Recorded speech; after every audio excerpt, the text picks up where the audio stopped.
زاویہ چیپٹر 2 بچوں کی نفسیات۔ آپ سب کی خدمت میں میرا سلام پہنچے۔ بچے کی نفسیات کے بارے میں بہت سی دلیلیں ایک دوسرے کے متضاد بھی ملتی ہیں کہ یہ بچہ کام کرتا ہے یا نہیں کرتا، تو میرا اس سے ایسا کوئی تعارف نہیں تھا اور میں سائیکالوجی کے بارے میں اتنا کچھ نہیں جانتا تھا جتنا کہ میرے ہم سفر جانتے تھے۔ میرا یہ واقعہ 1952 یعنی 1952 کا ہے اور یہ مجھے شہزاد کی فرمائش پر پھر یاد آ رہا ہے۔ بہت دیر کی بات ہے، میں 1952 میں ملک روم میں تھا۔ روم یونیورسٹی میں اردو پڑھاتا تھا اور ساتھ ساتھ فرانسیسی اور اطالوی پڑھتا تھا۔ وہاں پر ہمارا ایک دوست تھا، مصوری ریاق۔ وہ بہت اچھا مصور تھا۔ میری بہت اچھے سے مراد یہ ہے کہ اس کی تصویریں گاہے بگاہے بک جاتی تھیں اور وہ ہمارا دوست تھا تو اس کے ساتھ ادھر اللے تللے کرنے میں روم میں گھوم پھر لیتا تھا۔ وہ اچھا شریف آدمی تھا۔ ہمیں بہت آسانی ہوتی تھی کیونکہ اس کے پاس کچھ پیسے ہوتے تھے۔ ہم 3 دوست تھے، ریاق، میں اور ایک ہری چند جو ہندوستان سے تھا۔ ہم اس تاڑ میں رہتے تھے کہ کوئی اچھا سا موقع ہمیں ایسا ملے کہ جہاں پر ہم پیسے خرچ کیے بغیر گھوم سکیں اور اس سے پورا فائدہ اٹھا سکیں، کیونکہ پتہ نہیں کتنی دیر یورپ میں رہنا پڑے۔ تو ان دنوں 31 دسمبر 1952 کو ریاق کی ایک تصویر بک گئی تو اس نے کہا میں تمہاری دعوت کروں گا۔ ویبا وینیتو کے اوپر جہاں پر ایمبیسیز ہیں، بہت قیمتی سڑک ہے، جیسے ہمارے ہاں شاہراہ قائد اعظم۔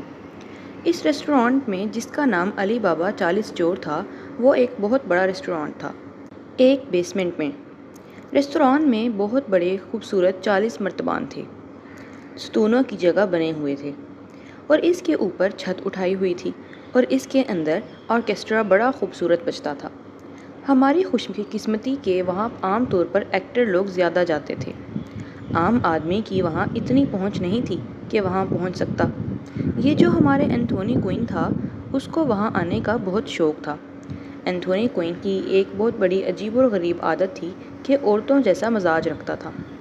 ہر وقت ایک ساتھ ایک شیشہ رکھتا تھا، 2 منٹ بعد نکال کے تھوڑی لپسٹک لگا لیتا تھا۔ اتنا نازک مزاج اور یوں کر کے بال۔ اینتھونی کوئن سے ہم بہت متاثر تھے، وہاں کے لوگ بھی متاثر تھے اور پھر اس سے وہاں ملنا ہوا۔ انہی دنوں ہمارے مشرقی پاکستان کے ربیع الدین وہاں پر فلم ڈائریکشن کی کچھ تعلیم لینے آ گئے۔ ہماری ایوننگ کلاسیں ہوتی تھیں، اس لیے انہوں نے کہا 6 مہینے کا کورس ہے، اس میں آپ کو پتہ چلے گا کہ ڈرامہ کیسے لکھا جاتا ہے، لائٹنگ کیسے کی جاتی ہے۔ تو چینی چٹا ہم جانے لگے۔ ہمارے جو استاد تھے، پرنسپل تھے، ریکٹر تھے، وہ تھے وکٹوریہ ڈسیکا۔ ان کی ایک بہت مشہور بائیسائیکل تھی، تو ڈسیکا صاحب کے سامنے زانوئے تلمس طے کیا۔ لیکن ہم ڈسیکا صاحب سے تو نہ اتنا ڈرتے تھے کیونکہ ان کا مزاج اچھا نہ تھا، اور نہ ان سے اتنا زیادہ متاثر تھے جتنے ان ایکٹروں سے تھے جن کا پینترا اور طرح کا تھا۔ تو ایک دفعہ انہوں نے ہم سے کلاس میں سوال پوچھا، بھائی بتاؤ کہ سب سے زیادہ مشکل رول کون سا ہے جو ایکٹر کر سکتا ہے؟ مجھے بات یاد آ گئی۔ ہم سب نے ہاتھ کھڑے کیے۔ تقریباً لڑکے لڑکیوں کا مشترکہ جواب تھا کہ ہنچ بیک آف نوٹر ڈیم بہت مشکل رول ہے۔ تو استاد محترم نے فرمایا، دنیا میں سب سے آسان role hunchback of Notre Dame ہے، کیونکہ ٹوٹی ہوئی ناک، گندی شکل، بد نصیب آدمی، ساری ہمدردیاں اس کے ساتھ، وہ رول تو کوئی بھی آدمی کر سکتا ہے، وہ تو سب سے آسان ہے۔ ہنچ بیک آف نوٹر ڈیم اگر کسی نے کیا ہے تو آپ اسے بڑا ایکٹر نہ مانیں۔ مشکل ترین رول یہ ہے کہ عام گھرانے کا ایک عام باپ ہے، ٹوپی اتار کے رکھتا ہے، چھتری پکڑ کر رکھتا ہے، دفتر سے آتا ہے اور پھر اس کو اپنا رول کرنا ہے، جو سب سے مشکل ہے۔ وہ کیا کرے، اس کے پاس کوئی سہارا نہیں۔ یہ بات دوسری طرف چلی گئی۔ ہاں تو ہم چلے گئے علی بابا 40 چور والے ریسٹورانٹ میں۔ 31 دسمبر کی رات میں تمہاری وہاں لگواؤں گا اور تم دیکھو گے کہ دن کس طرح طلوع ہوتا ہے اور سال کس طرح ختم ہوتا ہے، کیا کیا ہنگامہ ہوتا ہے۔ ہم بڑے خوش تھے۔ ہم وہاں چلے گئے تو جا کے جب دیکھا تو چھما چھم بینڈ باجے بج رہے ہیں اور دنیا جہاں کے ایکٹر ایکٹریسز آئے ہوئے ہیں۔ سارے تقریباً وہاں پر موجود تھے اور وہ بڑا اچھا زمانہ تھا جب پوسٹ واصل میں اٹلی کی بن رہی تھیں عمارتیں، جب وہاں گئے تو وہاں اسٹیج کے اوپر بلیک نیکرو تھے۔ اس زمانے میں بلیک ڈرمرز کا بہت رواج تھا، اب نہیں رہا۔ بیٹ بہت پیاری تھی، ہر ایک کا ناچنے کو دل چاہ رہا تھا۔ اچانک ریاک اٹھا، ہم سمجھے شاید کوئی اپنی چیز، ڈرنک، کوئی سگریٹ لینے گیا ہوگا۔ جا کر ان سے ملا، میوزک والوں سے، پھر لوٹ کر واپس آ گیا تو اچانک ایک اعلان ہوا، سینوری سینوری بونیرا چے اون کاتسنتے پاکستان وطرا دین نصر علی۔ تو میں یہی سمجھا کہ ہمارے درمیان کوئی پاکستانی موجود ہے جو بڑا اچھا گانا بجاتا ہے۔ میں نے کہا شاید ہوگا، میں تھوڑا سا کانپا بھی۔ اعلیٰ ای پروفیسر اعلیٰ و نستی زاوی روما ساوا نام میں کاغذ اٹھایا، اشفاق احمد۔ جب انہوں نے یہ کہا تو میری جان عذاب بن گئی۔ مجھے گانے کا پتہ ہی نہیں ہوتا کیا ہے، شاید اب یاد ہو۔ اب یہ وہاں ہو نہیں سکتا تھا کہ میرا گلا خراب ہے، یوں ہے وہ ہے، میں نہیں آ سکتا۔ یہ تو ہو ہی نہیں سکتا کہ برا لگتا ہے۔ یا اللہ، مجھے کچھ ایسی بات یاد دلا کہ میں کیا گاتا۔ ہمیں لپے آتی ہے دعا بن کے، وہ اس ڈرمر پر بجا نہیں سکتے تھے۔ کچھ میوزک نہیں بج سکتا۔ پھر ڈانس تو الحمدللہ میں گاؤں کا رہنے والا تھا اور ہمارے سکھ علاقے میں بولیاں بہت چلتی تھیں۔ میں اپنی کرسی اسٹیج پر جاتے ہوئے سوچتا گیا، یا اللہ میں کیا کروں۔ اچانک ایک بولی یاد آ گئی، شاید یہی کچھ کام کر دے۔ اسٹیج پر پہنچ گیا تو اسٹیج فیئر ختم ہو گیا۔ کچھ پہلے بھی ریڈیو کی دنیا سے میرا تعلق تھا، وہاں پہنچ گیا۔ اپنے کان پر ہاتھ رکھا، سٹائل اپنا جو ہوتا ہے۔ میں نے کہا، بووی والا چڑیا کار کار ہوں، وہ چارہ گیڑا گنا ماں پیا لیا، روپ ہنڈارا ہزار ہا بھیڑیاں چار دیاں، بے قدرہ دیاں ناریاں بھیڑیا چار دیاں۔ جب یہ شروع ہوا تو انہوں نے لہر اٹھا لی، جناب ادھر سے جم چھکدار شروع ہو گئے۔ مجھے خالی یہی بند یاد آ رہا ہے، اس کے سوا کوئی نہیں آ رہا۔ میں یہ گاتا رہا آدھا گھنٹے تک۔ اب ونس مور شروع ہو گیا۔ میں وہاں کا ہیرو بن گیا۔ اچھے گانے والے آئے ہوئے تھے، نامور گانے والے پیچھے ہو گئے۔ انہوں نے کہا، نہیں سینورے نہیں، اشفاق احمد دینی وے دینال ترویلوتا آلہ کنتار۔ میں نے کہا، جی بس میرا اتنا ہی گانا تھا۔ اب جب میں بیٹھ گیا تو میں نے کہا، تم سے بعد میں بدلا لوں گا۔ اب چونکہ مجھے اپنی اتنی ششک مل رہی تھی تو لوگ آ گئے مجھ سے دستخط کرانے، آٹوگراف کے لیے۔ میں اس کو دے رہا ہوں، اس کو دے رہا ہوں۔ اشفاق احمد، میں جس میز پر بیٹھا ہوں وہاں پر ایک بہت معزز چودھری بنا ہوا ہوں۔ دور ایک میز تھی، اس پر ایک نہایت گریسفل خاتون تھی، اکیلی چپ چاپ بیٹھی ہوئی۔ تو انہوں نے پلٹ کر ایسے میری طرف دیکھا تو میری تو بالکل سیٹی ہی گم ہو گئی۔ یعنی اس کا کچھ ایسا چارم تھا، اس کی پرسنالٹی اتنی بڑی تھی۔ میں اس کے پاس با ادب چلا گیا۔ اس نے کہا، سی کمدہ۔ میں بیٹھ گیا تو اس نے کہا، گیو می سائن، مجھے بھی دیں آٹوگراف۔ میں نے اس پر لکھا، بخدمت ملکہ عالیہ انگرڈ برگمان، اور نیچے اپنا نام لکھا۔ اب اس کے بعد وہ انگریزی میں پوچھتی ہے، واٹ ہیو یو ریٹن؟ تو میں نے کہا، I have written your name, اور یہ مجھے بڑی آرزو تھی۔ میں خوش اس لیے اٹھ کر آ گیا تھا کہ اتنے قریب سے اتنی بڑی آرٹسٹ کو دیکھنے کی حسرت تھی۔ تو آپ کی خدمت میں آ گیا۔ وہ کہنے لگی، تھینک یو ویری مچ۔ میں نے کہا، سینیوریو بوریو تورسیلنی سے بھی ملنے کو بڑا دل چاہتا ہے، اور وہ اس کے خاوند تھے، جوریسیلنی۔ تو اس نے اپنا کارڈ دیتے ہوئے کہا، مجھے رنگ کریں، میں آپ کو وقت دوں گی فلاں دن، اور پھر آپ آئیں۔ تو میں نے وہاں سے آ کر سب کو بتایا۔ ایک دن میں نے ٹیلی فون کیا، اس نے کہا، آپ آئیں اور دوپہر کا کھانا ہمارے ساتھ کھائیں۔ رسیلنی باوجود اس کے کہ وہ سیٹ پر ہوں گے، لیکن انہوں نے وعدہ کیا ہے کہ میں آ جاؤں گا اور کھانا اکٹھے کھائیں گے۔ This will be sort of some family union. ہم تم کو ایک گھر کا بندہ ہی سمجھتے ہیں۔ میں نے کہا، جی آئی ایم آنرڈ، عزت افزائی کی بات ہے۔ تو لو جی، میں وہاں پہنچا، کار چلاتا۔ پویلین اسے کہتے ہیں۔ تو پویلین کے معنی ہیں چوہیا کار۔ صابن دانی تو آپ لوگوں نے یہاں نام رکھا ہے، اسی کو تو پویلین چوہیا کار کہتے ہیں۔ اب میں تو پولینیو میں وہاں پہنچا، ولا کوئی روم سے 21-22 کلومیٹر کے فاصلے پر۔ جب میں وہاں پہنچا تو میرا خیال تھا کہ امیر لوگ ہیں تو اچھا خاصا بڑا سا گھر ہوگا، لیکن جی وہ تو اتنا بڑا گھر تھا اور اتنے ایکڑ پر پھیلا ہوا تھا کہ میری سٹی گم ہو گئی اس کو دیکھ کر۔ باہر کھڑے دربان نے پوچھا، آپ کو کس سے ملنا ہے؟ سینیوریو پاکستان، میں نے کہا۔ کہنے لگا سی کمادا۔ اس نے وہاں سے ٹیلی فون کیا۔ اندر سے اسے کہا گیا ہاں بڑا گیٹ کھول دو، آنے دو اندر۔ اب جب میں نے وہاں بڑا گیٹ کھول کے چھوٹی کار اندر داخل کی تو یہ زندگی کی شرمندگیوں میں سے ایک تھی۔ انہوں نے بڑا دروازہ کھولا کہ کوئی ملنے والا ہے تو اس میں چوہیا جا رہی ہے۔ مجھے بہت افسوس ہوا، یا اللہ یہ ایسی کار، کاش اس وقت کے لیے اور بڑی مل جاتی، کم از کم لیموزین ہوتی۔ میں نے جا کے اس کو روکا۔ اس چوکیدار نے کہا ابھی آپ کو تھوڑا سا پیدل چلنا پڑے گا، آگے آپ کو ایک اور برق انداز ملے گا باوردی، وہ آپ کو لے جائے گا۔ تو میں نے کہا بہت اچھا۔ میں پیدل چلتا رہا پٹڑی کے اوپر، دونوں طرف بہت خوبصورت لان تھے۔ آگے گئے تو ایک اور باوردی آدمی ملا۔ اس نے بڑے ادب سے سلام کیا۔ اس نے کہا آئیے میرے ساتھ، وہ لے کے چلا۔ ایک برآمدہ بڑا خوبصورت اور اس کے اوپر بیلیں لٹکی ہوئیں۔ اس نے وہاں جا کر کہا میری حد یہاں ختم ہوتی ہے، آپ اب ایک اور صاحب کے ساتھ چلے جائیں۔ ایک اور صاحب جو کہ عورت اور مرد تھے، ان کو میں گریٹ کر کے ان کے ساتھ چلا تو انہوں نے کہا میڈم بہت خوش تھیں، سب کو بتایا تھا کہ ہمارا ایک معزز مہمان آ رہا ہے۔ میں آگے چلا گیا۔ جا کر ایک بڑے ہال میں انہوں نے مجھے اس خاتون نے اس مرد نے بٹھا دیا۔ ایک لمبی سی میز تھی، کالی سیاہ رنگ کی، اور اس کے اوپر میں اکیلا بیٹھا تھا۔ تو انہوں نے کہا ہم نے میڈم کو اناؤنس کر دیا ہے، وہ آتی ہوں گی۔ میں نے کہا بہت خوشی کی بات ہے۔ انہوں نے کہا وہ معذرت کر رہی تھیں کہ تھوڑا سا آپ کو انتظار کرنا پڑے گا۔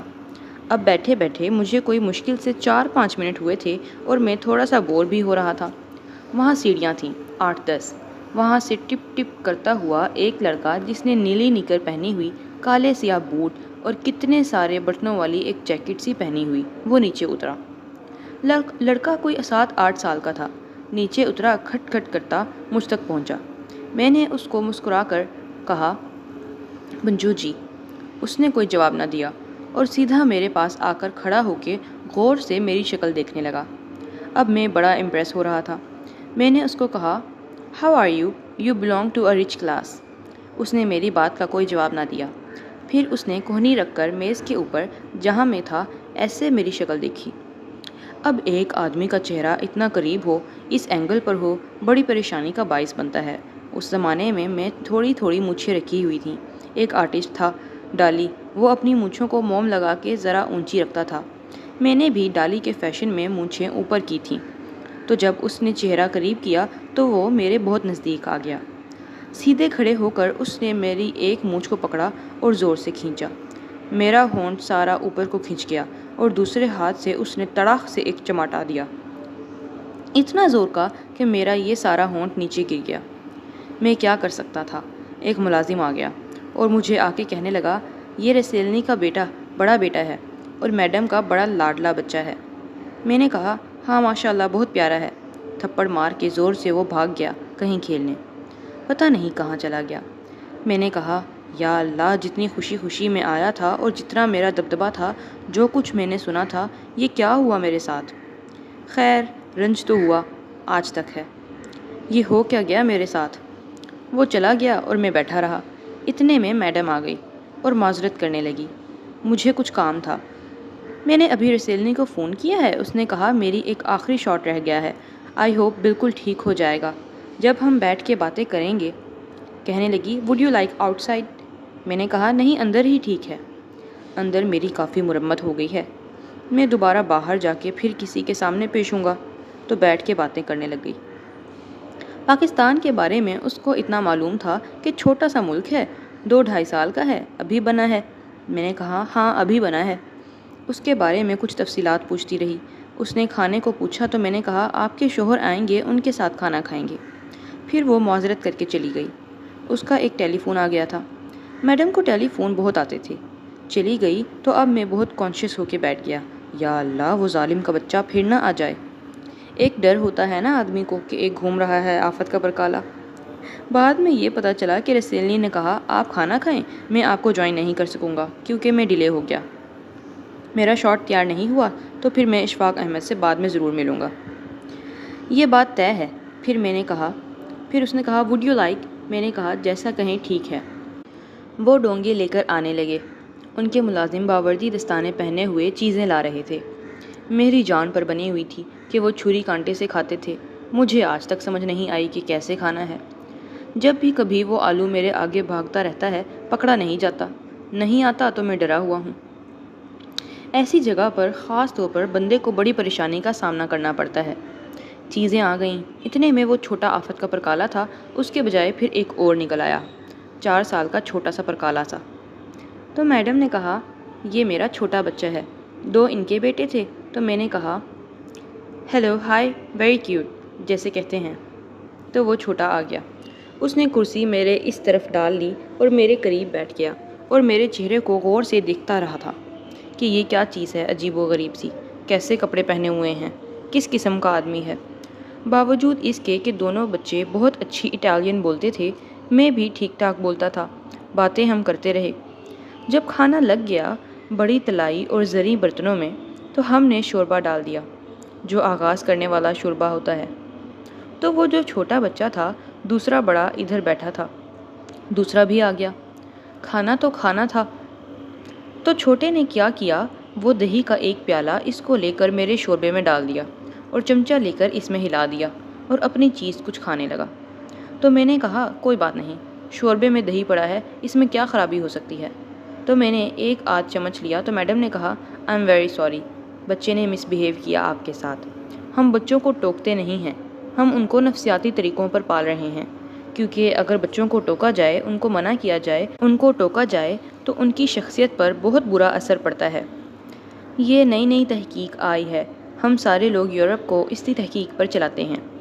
ہمارے جیسے پڑھے لکھے والدین اس معاملے میں بہت ہی محتاط ہیں، ہم بچوں کو کچھ نہیں کہتے۔ ملازم سے کہا کہ یہ پلیٹ اٹھا دو، اس کی جگہ اس نے نئی لا کر رکھ دی۔ تو میں نے شوربہ ڈال کر اس کو بڑے بیٹے نے کیچپ کی ساری بوتل ڈال دی، پلیٹ میں انڈیل دی۔ تو میں نے کہا، میں کھاتا ہی نہیں ہوں، میں ذرا سا چکن اور آلو جو گول کٹے ہوئے ہیں وہ لے لیتا ہوں۔ وہ ڈال دیے تو وہ جو بڑا بیٹا تھا، اس نے دیکھا کہ یہ بڑے شوق سے کھانے والا ہے۔ ابھی ایک نوالا لیا تھا کہ اس نے اپنا آلو چڑھایا فورک کے اوپر اور یوں تلکا کے ٹھک کر کے، جیسے غلیل نہیں ہوتی، میری ناک کے اوپر۔ میں بہت اچھے کپڑے پہن کے گیا تھا، ٹھنا ٹھن مرچیں ڈال کے آلو وہ گیا۔ اس نے کہا، میں پھر معذرت چاہتی ہوں، اگر ہم ان کو کچھ کہیں گے، منع کریں گے تو ان کی شخصیت پر اثر پڑے گا۔ ہم نہیں چاہتے بچے کی شخصیت خراب ہو، یوں آگے چل کر وہ بہتر انسان بنتا ہے۔ میں نے کہا، ہاں کوئی بات نہیں۔ پھر میں نے ہاتھ ایسے کیے جو بھی آدمی پروٹیکشن کر سکتا ہے، لیکن ہو نہیں سکی۔ ہاتھ ایسے کیا تو چھوٹے نے کھڑے ہو کر میرے پاؤں کے اوپر بڑا زور سے پاؤں مارا۔ اس کے نیچے لوہے کے وہ لگے ہوئے تھے نیلز۔ میری چیخ نکلی، خوفناک قسم کی۔ میں نے سوچا، کس لیے یہاں آ گیا؟ دفع کرو، لعنت بھیجو، یہ ایکٹروں کے گھر ہوتے ہیں۔ میں کہاں پھنس گیا؟ اتنے میرے سیلنی کا ٹیلی فون آ گیا تو ملازم نے آ کر اعلان کیا۔ اس نے کپڑا رکھا، ٹھک ٹھک کرتی اوپر چلی گئی۔ اب میں اس کی طرف دیکھ رہا ہوں، اوپر جا رہی ہے کہ اب جا کے ٹیلی فون سننے لگ گئی ہے۔ جب وہ ٹیلی فون سن رہی ہوگی، بچے دونوں طاق میں بیٹھے تھے۔ میں نے گالی دی۔ اس بیچارے نے کبھی گالی نہیں سنی تھی، اتنی گندی گالیاں جتنی مجھے آتی تھیں، جو کہیں بھی نہیں آ سکتی تھیں۔ تو وہ کانپ گیا، اس نے زندگی میں کبھی ایسا نہیں دیکھا تھا۔